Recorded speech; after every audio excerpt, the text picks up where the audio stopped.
पूर्णिमा की रात थी और अंजलि व राघव दोनों के चेहरों पर खुशी की चमक थी। शादी के तकरीबन 2 साल बाद अंजलि गर्भवती हुई। दोनों ही पति पत्नी इस बात से बहुत खुश थे और बेसब्री से नए मेहमान के आने का इंतजार कर रहे थे। लेकिन होने को शायद कुछ और मंजूर था। एक शाम जब दोनों काम से घर लौट रहे थे तो रास्ते में रेल पटरी क्रॉस करते वक्त राघव का पैर पटरी में फंस गया। अंजलि, मेरा पैर फंस गया। राघव की घबराई हुई चीख ने अंजलि को चौंका दिया। उसने पैर निकालने की कोशिश की लेकिन उसका पैर बाहर नहीं निकल पाया। तभी उन्हें ट्रेन की आवाज सुनाई दी। जल्दी करो, ट्रेन आ रही है। मुझे लगता है कि मेरा जाने का वक्त आ गया। तुम जाओ यहाँ से और अपना और मेरे बच्चे का ध्यान रखना। मुझे अपने बच्चे का मुंह देखे बिना ही इस दुनिया से जाना होगा। राघव की आवाज में दर्द और निराशा थी।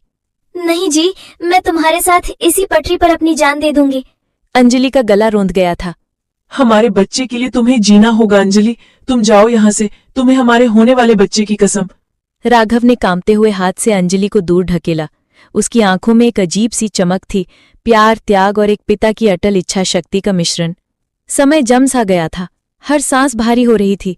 अंजलि की आंखों में आंसू थे पर राघव की आवाज में एक अजीब सी दृढ़ता थी जो मौत के डर से भी कहीं ज्यादा प्रबल थी। जैसे ही अंजलि पटरी से दूर हटी, ट्रेन एक गगनभेदी गर्जना के साथ आई और राघव को पल भर में कुचल दिया। अंजलि की आंखों के सामने उसके पति की मौत हो गई। एक ही पल में उसकी हंसती खेलती दुनिया उजड़ गई और वो एक विधवा बन गई। राघव के जाने के बाद अंजलि बिल्कुल अकेली हो चुकी थी। अब वो अकेली मंडी जाती और मेहनत मजदूरी करती और उससे जो कमाई होती उससे अपना पेट भरने लगी। एक दिन उसने महेश को कुछ खराब आलू फेंकते देखा। अरे महेश भैया, ये आप क्या कर रहे हो? उसने पूछा। जो आलू खराब हो गए हैं उन्हें अलग करके फेंक रहा हूँ बहन। महेश ने जवाब दिया। अगर आपको कोई प्रॉब्लम ना हो तो जो आलू आप फेंक रहे हो वो आप मुझे दे दो, वो मुझे गरीब के काम आ जाएंगे। अंजलि ने झिझकते हुए कहा। आलू का आखिर तुम क्या करोगी? महेश ने हैरानी से पूछा। वो मैं आपको बाद में बताऊंगी, फिलहाल आप ये खराब आलू मुझे दे दीजिए। महेश को थोड़ा अजीब लगा लेकिन उसने अंजलि को आलू दे दिए। अंजलि उन आलूओं को अपने साथ घर ले आई। उसने उनमें से थोड़े ठीक आलूओं को अलग करके रखा और जिनकी हालत ज्यादा ही खराब थी उन्हें अपने घर के बाहर बनी छोटी सी क्यारी में बो दिया। अगले दिन सुबह काम पर जाने से पहले अंजलि ने साफ छटे हुए आलूओं को काटकर आटे में मिला लिया। साथ ही नमक, हरी मिर्च और अजवाइन डालकर उस आटे को गूंथ लिया। खुद नाश्ता करके वो कुछ पराठे महेश के लिए भी पैक करके ले गई। लो महेश भैया, आप भी चेक कर देखो, रोज दाल चावल खाकर आप बोर हो गए होंगे ना? अंजलि बहन, हम गरीबों के नसीब में तो दाल चावल और सूखी रोटी ही होती है, भला उससे भी क्या नाराज होना। अच्छा लो, तुम इतने प्यार से आलू के पराठे बना के लाई हो तो खा के देखता हूँ। महेश ने पराठा खाया और उसकी आंखों में चमक आ गई। अरे वाह अंजलि, ये तो बहुत स्वादिष्ट है। मैंने ऐसे पराठे आज तक नहीं खाए। ऐसे ही कुछ समय बीता। अंजलि को अब 7वां महीना लग गया था, जिस वजह से वो मजदूरी नहीं कर पा रही थी। उसकी कमाई बंद हो गई थी और घर में खाने पीने की किल्लत होने लगी थी। ऐसे ही एक रोज जब वो खाना बनाने जाती है तो देखती है कि राशन के सभी डिब्बे खाली हैं। हे भगवान, एक बार को तो मैं तो भूखी रह लूंगी, लेकिन मेरे अंदर पल रही ये नन्ही जान कैसे भूखी रहेगी? इस हालात में तो कोई मुझे काम भी नहीं दे रहा, क्या करूं? उसकी आंखों में आंसू छलक आए। तभी उसे याद आया। हाँ, याद आया, उस जमीन में थोड़े आलू हो गए थे ना, क्यों ना उनको निकाल लूं? वो पूरी तरह पक गए होंगे। वो तुरंत अपनी छोटी सी क्यारी में गई और ताजे हरे आलू निकाले। पड़ोस से थोड़ा आटा उधार मांगा और एक बार फिर उसने अपने हुनर का जादू चलाया। स्वादिष्ट आलू के पराठे की खुशबू हवा में घुल गई, जिसने उसकी पड़ोसन माया को अपनी ओर खींचा। अंजलि, बड़ी ही अच्छी खुशबू आ रही है, आखिर क्या बनाया है तूने? माया ने पूछा। कुछ नहीं बहन, ये आलू के पराठे बनाए हैं। लो, तुम भी खाकर बताओ कैसे बने हैं। अंजलि ने माया को एक पराठा दिया। वाह वाह वाह, क्या स्वाद है अंजलि तेरे हाथों में। अरे इतने अच्छे पराठे तो ढाबे वाला भी नहीं बना पाता। मैं तो कहती हूँ तो आलू के पराठे का एक ठेला लगाकर बेच और पैसे कमा। जब ऊपर वाले से नवाजा है कि तू इतना अच्छा खाना बना लेती है तो इसका फायदा उठा। माया के शब्दों ने अंजलि के अंदर एक उम्मीद की नई किरण जगा दी। अगले ही दिन अंजलि मदद के लिए महेश के पास पहुंची। महेश के पास एक पुराना ठेला था जिस पर वो गलियों में जाकर आलू बेचता था, लेकिन जब उसने खुद की मंडी में दुकान ले ली तब से वो ठेला बेकार ही खड़ा रहता था। महेश अंजलि की हालत समझ गया और ठेला उसे देने के लिए तैयार हो गया। उसी शाम महेश अपना पुराना ठेला लेकर अंजलि के घर पहुंचा। अब तुम इसका इस्तेमाल कर सकती हो अंजलि। आपका बहुत बहुत शुक्रिया महेश भैया, आपका ये एहसान मैं कभी नहीं भूलूंगी। अंजलि की आंखों में कृतज्ञता थी। अगले दिन सुबह अंजलि जल्दी उठकर सारी तैयारी कर लेती है और मंडी में जाकर अपने आलू के पराठे का ठेला लगा लेती है। लेकिन काफी देर तक जब कोई ग्राहक नहीं आया तो वो सोचने लगी, हे भगवान, दिन ढलने को आ गया लेकिन अभी तक एक भी ग्राहक नहीं आया। अगर ऐसा ही चलता रहा तो मैं अपने होने वाले बच्चे को क्या खिलाऊंगी। लगता है अब बिजनेस चलाने के लिए कोई तरकीब लगानी होगी। एक लंबी सांस लेकर उसने मन में ठान लिया, एक काम करती हूँ, कम दाम करके बेचती हूँ। एक बार मेरे पराठों का स्वाद सबकी जबान पर चढ़ गया तो वो कोई और जगह जा ही नहीं पाएंगे। इतना सोचकर अंजलि ने आधे दाम में आलू के पराठे बेचने लगी। उसकी तरकीब काम कर गई। कम दाम में बहुत सारे लोग अंजलि के पराठे खाने लगे। कुछ दिन अंजलि ने सबको कम दाम पर ही पराठे बेचे, लेकिन फिर जब उसके ग्राहक बढ़ गए तो उसने दाम बढ़ा दिए। तब तक पूरी मंडी में वो आलू के पराठे वाली के नाम से मशहूर हो चुकी थी। कुछ ही दिनों में उसकी अच्छी खासी कमाई होने लगी थी। वो भगवान के आगे हाथ जोड़कर बोली, हे भगवान, तेरी कृपा से और कुछ अच्छे लोगों की मदद से मेरा काम बहुत अच्छा बढ़ा है और मैं अच्छी खासी कमाई कर लेती हूँ। बस मुझ पर ऐसे ही अपनी कृपा दृष्टि रखना ताकि मैं अपने बच्चे को एक अच्छी जिंदगी दे सकूं। कुछ ही दिनों में अंजलि ने खुद का ढाबा खोल लिया। अब उसकी खूब अच्छी कमाई होने लगी थी। उसका काम और बढ़ गया था, इसलिए उसने अपनी मदद के लिए 2 लाचार औरतों को काम पर रख लिया था। अंजलि की डिलीवरी का समय भी आ गया और उसने एक बेटे को जन्म दिया।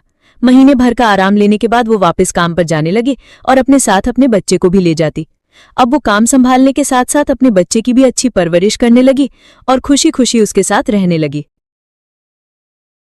नेहा अपने बच्चों को नजफगढ़ के स्कूल से छुट्टी के वक्त घर लेकर आ रही थी, पर उसकी आंखों में आंसू थे। अब क्या करूं? बच्चों की फीस अगले 15 दिन तक नहीं भरी तो बच्चों का नाम स्कूल से कट जाएगा। 6 महीने की फीस कहाँ से लाऊंगी? मुझे कुछ समझ नहीं आ रहा। उसकी चिंता ने उसके चेहरे पर गहरी लकीरें खींच दी थी। मम्मी, बर्गर खाना है, बर्गर लेकर दो ना। उसके बच्चों ने मासूमियत से फरमाइश की। एक बर्गर वाले की दुकान के सामने रुककर नेहा ने पूछा, भैया बर्गर कितने का दिया? जी 50 रुपए का, और चीज लगाकर 75 रुपए का है। बर्गर वाले ने जवाब दिया। 50 रुपए वाले 2 दे दो भैया। नेहा ने पैसे दिए। ये बर्गर बनाना कितना आसान है। अगर इसमें सब्जियां अच्छी लगाकर दूं तो। नेहा ने बच्चों को बर्गर देते हुए सोचा। ये लो आपके बर्गर। मम्मी, मुझे चीज वाला खाना था। बच्चे ने जिद की। भैया ये लो 25 रुपए और चीज लगा दो। नेहा ने कहा। बस इतना सा टुकड़ा चीज का, इसके 25 रुपए? ऐसे तो तुम ग्राहकों को लूट रहे हो। नेहा ने गुस्से से कहा। बर्गर वाला चिढ़ गया। 25 में इतना ही चीज मिलेगा, हमें भी तो बचत करनी होती है। अगर एक ही बर्गर पर ढेर सारा चीज लगा दिया तो फिर हमने दुकान चला ली, और इतना ही कम लग रहा है तो खुद घर पर क्यों नहीं बना लेते बर्गर। बर्गर वाले की ये बात नेहा के मन में घर कर गई। उसके मन में विचार आया, अगर मैं बर्गर का काम खोल लूं तो मेरे पास भी इतने पैसे हो जाएंगे कि मैं भी घर के खर्चों में करण की मदद कर सकूंगी। फिर बर्गर बनाना तो बहुत ही आसान था। आज घर जाकर मैं करण और सास से इस बारे में बात करती हूँ। घर जाकर नेहा ने करण और अपनी सास से बर्गर का ठेला लगाने की बात की। लो कर लो बात। नेहा बहू, अब तुम भी बच्चों से बात कर रही हो। पता है हम औरतों का घर से बाहर निकलकर काम करना कितना मुश्किल है। हम औरतें घर के चूल्हा चौका ही निपटा लें, वही गनीमत है। उसकी सास ने तुरंत मना कर दिया। पर मान जी, आजकल बर्गर का काम बहुत चल रहा है। अगर मैं ये कर लूं तो इससे करण को भी पैसों में मदद मिलेगी। मुझे 15 दिन तक बच्चों की 6 महीने की फीस जमा करनी है। करण की सैलरी घर के किराए और खर्च में लग जाती है। दोनों मिलकर काम करेंगे तो घर खर्च में आसानी होगी। नेहा ने समझाने की कोशिश की। फालतू के पैसे खराब करेगी और हाथ कुछ नहीं आएगा, देख लेना। सास ने मुंह बनाते हुए कहा। करण ने नेहा को 5000 रुपए दिए, पर उतने में तो बस थोड़ा ही सामान आ पाया। नेहा परेशान हो गई। करण ने जो 5000 रुपए दिए थे वो तो कम पड़ गए। अभी तो ठेले वाले को एक दिन के 500 रुपए और गैस सिलेंडर आएगा 1000 रुपए का। अभी और खर्चा करना बाकी है। मुझे कुछ काम उधार उठाकर करना होगा। नेहा को बर्गर का ठेला लगाने के लिए उधार में सामान लेना पड़ा। नेहा ने बर्गर का ठेला लगाना शुरू कर दिया, पर अभी नया नया काम था तो ग्राहक कम आ रहे थे। नेहा शाम के वक्त बर्गर का ठेला लगाती थी, पर जैसा उसने सोचा था वैसा बिल्कुल भी नहीं हुआ। मैंने सोचा था बर्गर बिक जाएंगे तो मेरी थोड़ी कमाई हो जाएगी, पर यहाँ पर तो एक भी बर्गर नहीं बिका और करण मुझे इस काम के लिए मना कर देंगे। बहुत हिम्मत करके मैंने ये काम शुरू किया था। नेहा ये सोच ही रही थी, तभी वहां एक गरीब औरत अपने 2 बच्चों के साथ आई। दीदी, बहुत भूख लगी है।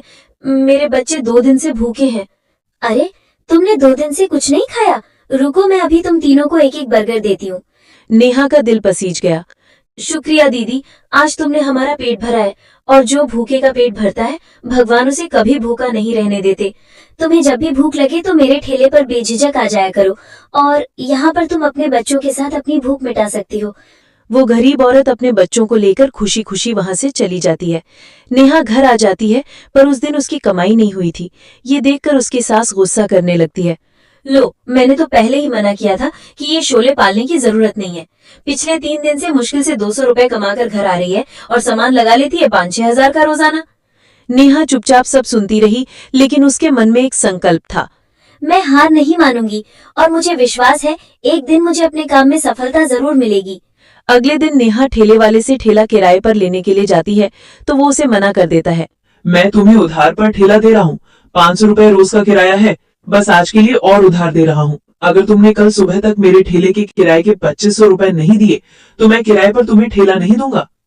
नेहा के माथे पर चिंता की लकीरें उभर आईं। करण से मांगूंगी तो वो मुझे इस काम को बंद करने के लिए कह देंगे और माँ जी तो पहले ही मेरे काम के खिलाफ है, पर मुझे अपने बच्चों के लिए पैसे जोड़ने हैं। हे भगवान, मेरी मदद करो। नेहा भगवान से प्रार्थना करती है कि उसके ठेले पर ग्राहक आ जाएं। तभी एक आदमी उसके पास आता है। मैं पीछे वाली गली में बर्गर की एक दुकान चलाता हूँ। यहाँ से गुजरते हुए 2 दिन पहले मैंने आपको ये बर्गर का ठेला लगाते हुए देखा था। मुझे 15 दिन पहले एक अनाथ आश्रम के लिए बर्गर का ऑर्डर मिला था, पर 10 दिन पहले एक हादसे में मेरी सीधे हाथ की हड्डी टूट गई, जिसके कारण मैंने अभी बर्गर बनाने का काम रोका हुआ है। पर मैं ऑर्डर के पैसे ले चुका था, इसीलिए मैं वहां पर मना भी नहीं कर सकता। अगर आप उस ऑर्डर के बर्गर बना सके तो मेरी बहुत मदद हो जाएगी। मैं आपको इसके लिए अच्छे पैसे दूंगा। नेहा की आंखों में चमक आ गई। उन्होंने मुझे 1000 बर्गर का ऑर्डर दिया है। उनका बच्चे का जन्मदिन है। वो अनाथ आश्रम 4 बजे पहुंच जाएंगे। वैसे मैं आपके साथ अपने एक आदमी को काम पर लगा देता हूँ जो आपकी इस काम में मदद करेगा। ये 10,000 रुपए आप एडवांस रखो और बाकी के पैसे मैं आपको काम खत्म होने के बाद शाम को दे दूंगा। वो आदमी मानो नेहा के लिए भगवान का रूप बनकर आया था। नेहा की सारी परेशानियां दूर हो जाती हैं। उसने अपने उधार के पैसे भी चुका दिए और बच्चों की स्कूल की फीस भी जमा कर दी। उस आदमी को नेहा का काम इतना पसंद आता है कि वो नेहा के साथ पार्टनरशिप में काम करने लगता है। नेहा अब एक बर्गर की दुकान चलाती थी। नेहा की मेहनत और हिम्मत देखकर उसकी सास और करण बहुत खुश थे। उन्होंने भी नेहा के सपने को अपना लिया था। नेहा ने न केवल अपने बच्चों के लिए एक बेहतर भविष्य बनाया, बल्कि अपनी दृढ़ता से ये भी साबित कर दिया कि एक माँ का प्यार और संकल्प किसी भी बाधा को पार कर सकता है।